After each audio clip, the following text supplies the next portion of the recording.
Well, would you say it's good to catch up with a bloke who's been here forever, but a lot of guys this year who've not been here long at all. How's the energy been the last couple of months? Oh, it's a lot different. Yeah, a lot of new faces, a lot of people try. I suppose as a club is just trying to recreate a culture. And for someone like myself, I suppose it's a little bit hard because I've been so used to the Seagulls of the past. So it is a bit different, but I'm sure that we'll find our own little identity as a club again for this year, mate. You look at the long time here, you've had a lot of success, a successful culture for many years. For an old traditional club, the last couple of seasons have been hard. How do you look back on that now? Oh, it has been hard. That's the only way to describe it, I suppose. Haven't been involved myself personally in a lot of the success we've had here.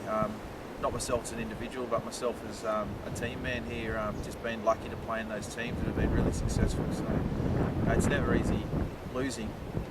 We haven't tried to lose. We always try our best. But I think that we were lucky earlier. We've had so many great players, like the Brad Davises and Tim McCann and Nat Barnes and Matt King and Sel Birdie, and the list goes on, isn't it? Shannon Walker, guys that were here, for many years during the, I suppose the transition into the Queensland or the statewide competition, I should say. So we've lost a lot of those guys. So you take that out of any team, I suppose they're going to struggle, aren't they? What do you have to do this year to get back on track? Oh, I don't think we have to overcomplicate it too much. I think we've just got to try and create a really stable environment.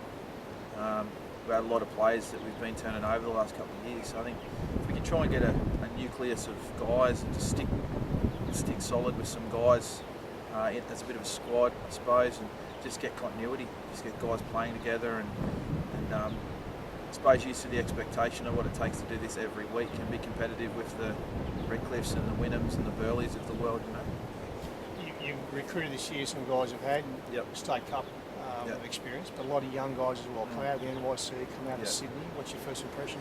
They're all very capable.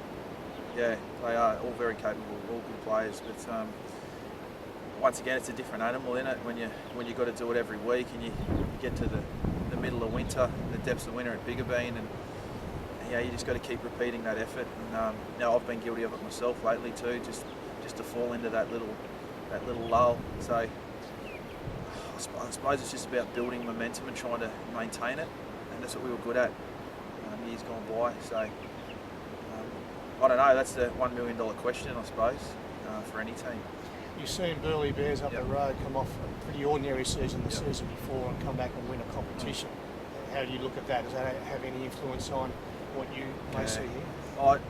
To tell you the truth, I don't really care about what they're doing or of the other clubs, but I do admire the way that Jimmy Lenihan built. I suppose they just built a little bit of a culture there in and around their team and their club, and it just bred success. So that's what we were really good at here. But we weren't the Burleigh of the state competition either. We sort of had a real lean type structure that we ran in. We didn't have a lot of money or a lot of facilities or a lot of stuff like that at our disposal. But we're always just good at creating that culture and that I suppose that love for the place and the club and the blokes around it. So I don't care too much about what they're doing, but I do admire the way they were able to do that last year, especially coming off a couple of bad years. I don't think they'd made the finals for about 10 years since they won the grand final, I think, in 05. So you got to applaud that sort of stuff. Yeah, definitely.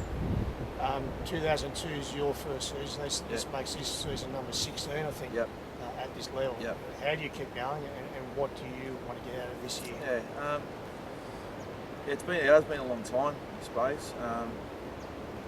I suppose I keep going because I still enjoy the competition. I suppose if I didn't enjoy competing, I probably wouldn't do it.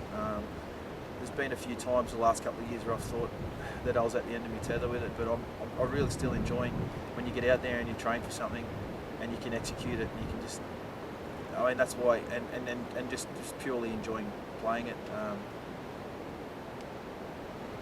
I don't know, it's a good question actually. I don't know why I've still kept going. My wife thinks I'm crazy.